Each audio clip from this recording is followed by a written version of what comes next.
Hi, I'm Dr. Scott Silverstein, and we were going to talk to you today about some simple exercises to do after your shoulder surgery. The first is called a pendulum exercise, where you put your good arm on the bed and let your other arm hang down. Don't worry, it won't fall off.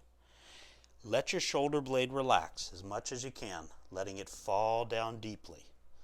Then start to sway your body, not your arm, more and more to try to get some small circles.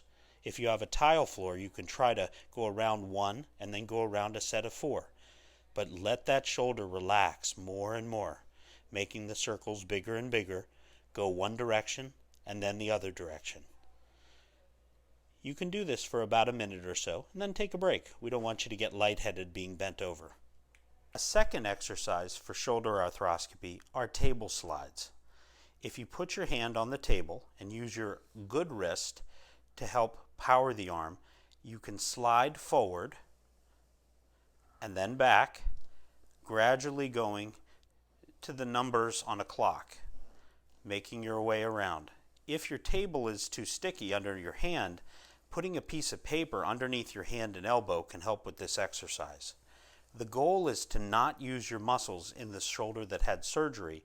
Use your other hand to power everything and just gradually move it around at about shoulder level. You can do this for about a minute or so and then take a break.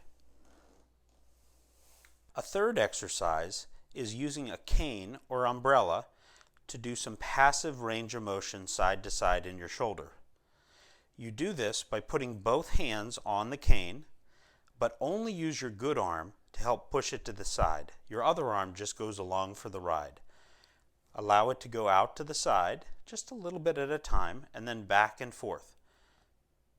But the only muscles you should be using in the affected shoulder are just your hand holding on to the cane. You don't have to do this at a fast pace, and do it for about a minute or so, and then take a break.